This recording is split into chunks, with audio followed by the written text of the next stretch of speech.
Hey there, fellow soil lovers. I need to confess something that might surprise you. After years of diligently turning my compost pile, monitoring temperatures with my fancy thermometer, and racing to add the perfect carbon to nitrogen ratio, I've completely abandoned hot composting. I know, it sounds like heresy coming from someone who runs a channel called Grow with Soil. But hear me out. Because this decision has transformed not just my composting routine, but the quality of soil amendment I'm creating for my garden. For the longest time, I was convinced that hot composting was the gold standard. The idea of cooking my kitchen scraps and yard waste at 140 to 160 degrees Fahrenheit, killing weed seeds and pathogens, and getting finished compost in just a few weeks seemed like the ultimate efficiency hack. I'd set my alarm to turn the pile every 3 days, layer my greens and browns with mathematical precision, and feel like a composting champion when steam rose from my bin on cold mornings. But here's what nobody talks about enough. Hot composting is exhausting, and more importantly, it might actually be destroying the very thing we're trying to create: rich, living humus that feeds our soil ecosystem. The turning point came when I started really studying soil science rather than just composting techniques. Humus isn't just decomposed organic matter. It's a complex, stable form of carbon that's created through slow microbial transformation. Think of it as the difference between fast food and a slow-cooked meal. Sure, both will fill you up, but one is infinitely more nutritious and satisfying. When you hot compost, you're essentially speed-running decomposition. Those high temperatures are fantastic for breaking down materials quickly, but they favor thermophilic bacteria that operate at extreme temperatures.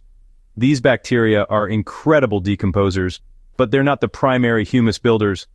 The real magic happens at cooler temperatures, where a diverse community of fungi, bacteria, protozoa, and other microorganisms work together in a complex dance of decomposition and transformation. Cold composting allows this full spectrum of soil life to thrive. The fungi, especially, are crucial for creating stable humus compounds. They produce enzymes that transform organic matter into complex carbon structures that can persist in your soil for years or even decades. Hot composting, it tends to favor bacteria that break things down fast, but don't build those long-lasting humic substances we're actually after. Let me tell you what my composting life looks like now, and trust me, it's liberating. I have several areas in my garden dedicated to cold composting. Some are simple piles, others are basic wire enclosures. I add materials as they become available. Kitchen scraps go in one spot, leaves go in another, garden trimmings wherever there's space. I don't worry about ratios. I don't turn unless I feel like getting some exercise. I just let it sit. The first year, I'll admit, I felt guilty. Wasn't I being lazy? Shouldn't I be more involved? But then I started noticing something remarkable. The material at the bottom of my year-old piles wasn't just decomposed. It was transformed into this dark, crumbly, sweet-smelling substance that was completely different from the fast compost I'd been making before. It was alive in a way my hot compost never was. When I'd grab a handful of my cold composted material, I could see fungal networks spot tiny insects and arthropods and watch worms wriggling through it. This wasn't just broken down organic matter. It was a living ecosystem condensed into my hands. My hot compost, by comparison, had always seemed relatively sterile and uniform. Here's where it gets really interesting. Research into humus formation shows that the slow decomposition process allows for something called humification, the conversion of organic matter into humic substances. This requires time, moisture, and a diverse microbial community working at moderate temperatures. When you maintain temperatures above 130 degrees Fahrenheit, you're essentially sterilizing your compost pile repeatedly. Yes, those thermophilic bacteria come back, but you're constantly disrupting the fungal networks and killing off many of the organisms that create stable humus. Cold composting maintains temperatures that allow mesophilic organisms to dominate. These are the microbes that work at temperatures similar to your garden soil. This means the microbial community in your cold compost is much more similar to what you want in your actual garden beds. You're not just making compost, you're culturing the right biology for your soil. The fungal component is particularly crucial. Fungi create sticky substances called glomalin and produce enzymes that bind organic compounds into stable aggregates. These fungal processes are significantly reduced at the high temperatures of hot composting. By keeping things cool, you're allowing fungi to build those complex, stable humic compounds that improve soil structure, water retention, and nutrient availability for years to come. I know what you're thinking. Isn't the whole point of hot composting to kill weed seeds and pathogens? Here's my take after years of cold composting. This concern is overblown for most home gardeners. First, I'm not composting anything diseased or seriously problematic.